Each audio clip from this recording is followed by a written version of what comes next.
ये बहुत समय पहले की बात है।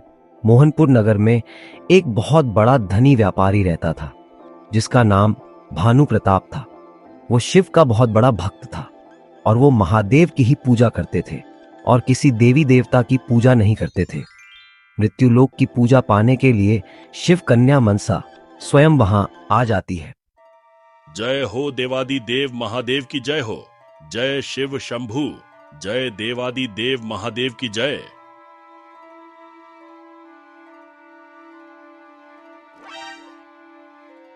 लेकिन मुझे इस व्यापारी भानु प्रताप की ही पूजा चाहिए और यही मेरे पिता महादेव की भी इच्छा है। ऐसा क्यों हो रहा है पिताश्री? मैं सर्प देवी हूँ, फिर भी मृत्यु लोक में मेरी पूजा नहीं होती। अगर मेरा सच्चा भक्त तुम्हारी पूजा करेगा तो ही मृत्यु लोक में तुम्हारी पूजा शुरू हो सकती है। समझ गई मनसा? ऐसा तो एक ही व्यक्ति है पिताश्री, व्यापारी भानु प्रताप। ठीक है, मनसा जाओ और उनसे अनुरोध करो कि वो तुम्हारी पूजा जल्द से जल्द शुरू करे। बल से, छल से, कपट से, चाहे जिससे भी, पर मैं अपनी पूजा उससे लेकर रहूंगी। हर हर महादेव, हर हर महादेव। हे भानु प्रताप, मैं हूँ सर्प देवी मनसा। मैं चाहती हूँ कि तुम मेरी पूजा करो। क्षमा करिए देवी, जब तक प्राण चल रहे हैं तब तक महादेव के सिवा मैं किसी और की पूजा नहीं कर सकता। ये भानु प्रताप, आप किसी और के पास जाइए। तुम भी देखोगे कि तुम मेरी पूजा कैसे करने लगते हो।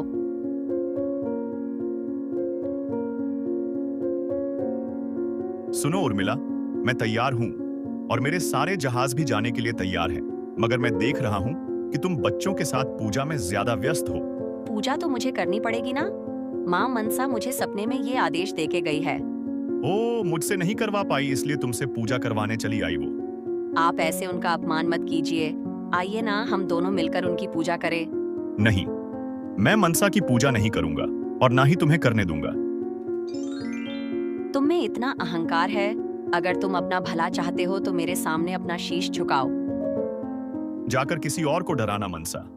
तुम्हारी पत्नी, तुम्हारे ये बच्चे, तुम्हारा इतना बड़ा कारोबार और ये संपत्ति, इन सब को लेकर तुम में अहंकार है। अब तुम देखोगे तुम्हारे इस अहंकार को मैं कैसे तोड़ती हूँ। शांत हो जाइए देवी माँ, आप शांत हो जाइए। आप मुझे माफ कर दीजिए। डरने की कोई जरूरत नहीं है, मनसा हमारा कुछ नहीं बिगाड़ सकती। हर हर महादेव, हर हर महादेव। अब तुम देखो मैं क्या करती हूँ। आप शांत हो जाए माँ।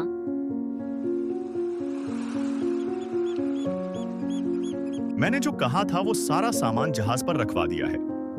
अगर सब तैयार है तो हम सब लोग महादेव का नाम लेकर व्यापार के लिए निकल पड़ते हैं। हर हर महादेव, हर हर महादेव, हर हर महादेव।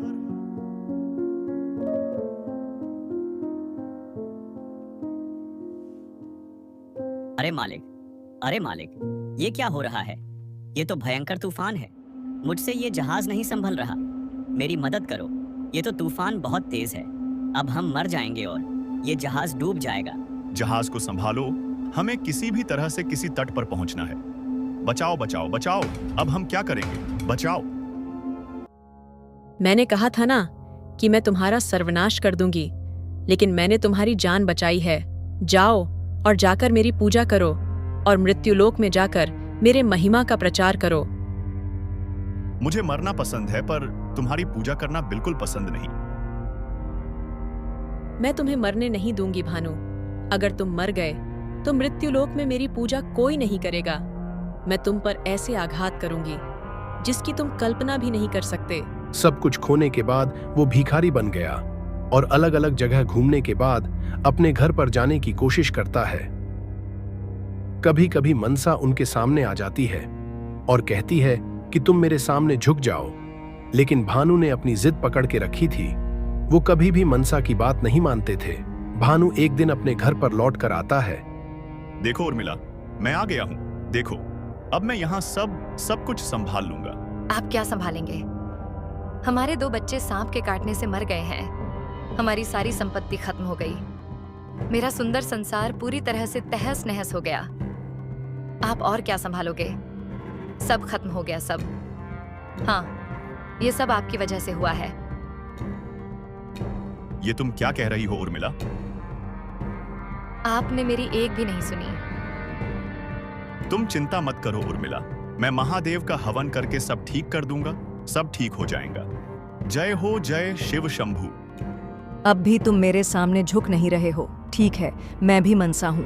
तुम पर ऐसे आघात करूंगी जिसकी तुम कल्पना नहीं कर सकते। वापस भानु प्रताप ने अपनी बुद्धि और मेहनत से बहुत सारी संपत्ति इकट्ठा कर ली। एक दिन भानु प्रताप और उर्मिला के घर एक बच्चे को जन्म होता है जिसका नाम रखा लखन लाल। दूसरी तरफ भानु प्रताप के दोस्त के घर पर भी एक बच्चे का जन्म होता है जिसका नाम है वेदिका। देखते ही देखते सालों बीत जाते हैं। लखन लाल और वेदिका बड़े हो जाते हैं। भानु प्रताप अपने इकलौते बेटे को अपनी आंखों से दूर नहीं करना चाहते थे। मुझे आशीर्वाद दो कि मैं अपने कारोबार में अच्छा सा काम करके सफल होकर वापस यहाँ पर आ जाऊं। हमारा आशीर्वाद हर वक्त तुम्हारे साथ है बेटा, अभी तुम जाओ। जिनके सिर पर महादेव का आशीर्वाद होता है उनके सारे कार्य सफल होते हैं। हमारा छोटा सा बेटा लखन लाल अब कितना बड़ा हो गया। इस एक ही संतान ने मेरे सारे दुख भुला दिए। किंतु अब तो हम हाथ पे हाथ रखे नहीं बैठ सकते हैं ना। हमें उसकी शादी के लिए कोई ना कोई लड़की देखनी होगी। मैंने लड़की ढूंढ ली है, मेरे दोस्त की ही बेटी है, वो उसका नाम है वेदिका। दोनों की जोड़ी बहुत अच्छी रहेगी। सही कहा तुमने, वो छोटी उम्र से दोनों एक साथ बड़े हुए हैं। इसमें सोचना क्या, जल्द से जल्द विवाह की तारीख तय करते हैं। सब कुछ मेरी इच्छा अनुसार ही हो रहा है। जिस संतान से तुम इतना प्यार कर रहे हो वो मेरी ही देन है। वो इंद्र के दरबार का एक नर्तक है और ये वेदिका इंद्र के दरबार की एक नर्तकी है। अब मैंने तुम्हें झुकाने के लिए जो चाल चली है, मैं देखती हूँ कि तुम उसे कैसे पार करते हो। बेटे का विवाह करोगे भानु प्रताप? अब मैं बताती हूँ, शादी की रात ही तुम्हारा बेटा सर्पदंश से मर जाएगा। ओ, तो तुम भी एक बात सुन लो, मेरे बेटे लखन लाल और वेदिका का विवाह किसी भी तरह होकर रहेगा। आखिरी बार कह रही हूँ, मेरी पूजा करो वरना तुम्हारा सर्वनाश होकर रहेगा। आप बिल्कुल जिद मत कीजिए, आप मेरी बात सुनिए। सब खत्म हो जाएगा फिर से। आप ऐसा मत कीजिए। माँ मनसा की बात आप मान लीजिए। वो जो चाहती है मान लीजिए। मुझ पर भरोसा रखो उर्मिला, मैं एक बार अपने मित्र देवता विश्वकर्मा से विचार विमर्श कर लूं। जरूरत पड़ने पर मैं शादी का मंडप लोहे से बनाऊंगा, फिर देखता हूँ। भानु प्रताप के कहने के अनुसार विश्वकर्मा ने लोहे का कक्ष बना दिया। भानु प्रताप और विश्वकर्मा जी ने दोनों ने खड़े रहकर ये मंडप बनवाया। लखन लाल और वेदिका की शादी बहुत धूमधाम से हो जाती है। फिर वो अपने कक्ष में चले जाते हैं। सुनो, आखिरकार हमारी शादी हो ही गई ना। लेकिन अभी भी संकट बाकी है। हमने इतना बंदोबस्त किया है, लेकिन फिर भी क्या आज की रात ठीक से निकलेगी? हमारी शादी हुई है तो ऊपर वाले की मर्जी से ही ना। तुम बिल्कुल भी मत डरो। तुमने मुझे रोकने के लिए जो भी करना था सब कुछ किया, लेकिन तुम मुझे नहीं रोक सकते भानु प्रताप। अब देखना मैं क्या करती हूँ।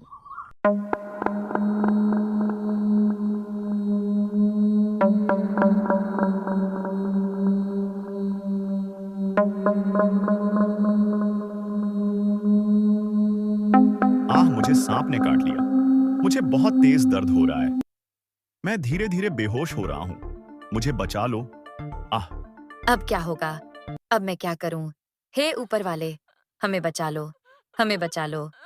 स्वामी आंखें खोले, आंखें खोले। स्वामी आंखें खोले, स्वामी आंखें खोलिए। हे महादेव, ये आपने क्या कर दिया? आपने तो मेरी पूरी दुनिया ही छीन ली। आज मेरे बेटे लखन लाल का देह मुझे अपने हाथों से पानी में बहाना पड़ रहा है। मैं अपने पति के साथ जाऊंगी, मैं उनके प्राण वापस लेकर आऊंगी। ये तो असंभव बात है। मेरे सिंदूर में इतनी ताकत है कि ये वापस लौटकर जरूर आएंगे। मैं माँ मनसा की पूजा करूंगी, उन्हें मुझ पर कृपा बरसानी होगी। ठीक है, जो तुमने कहा, अगर सच में ऐसा हुआ तो मैं भी अपनी जिद त्याग दूंगा। इसके बाद वेदिका लखनलाल का शरीर लेकर 6 महीने के लिए निकल पड़ती है मनसा का नाम लेकर। फिर वेदिका अपने पति का शव लेकर मनसा की तपस्या करने लगती है और कई महीने बीत जाते हैं। इसके बाद मनसा वेदिका की प्रार्थना सुनकर प्रसन्न हो जाती है और वेदिका की प्रार्थना से लखनलाल वापस जिंदा हो जाता है। वेदिका, मनसा से वादा करती है कि भानु प्रताप मनसा की पूजा करेगा। मेरा बेटा लखनलाल वापस आ गया, मेरा बेटा मेरे पास आ गया, मेरा बच्चा, मेरा लकी, तू आ गया माँ मनसा, तेरा बहुत बहुत धन्यवाद। वेदिका, तुमने असंभव को संभव कर दिखाया। लेकिन आपको अब अपना वादा निभाना ही होगा।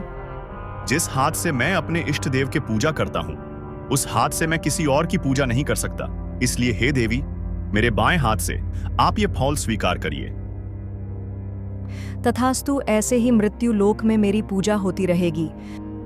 जय हो मां मनसा, जय जय शिव शंभु, जय हो।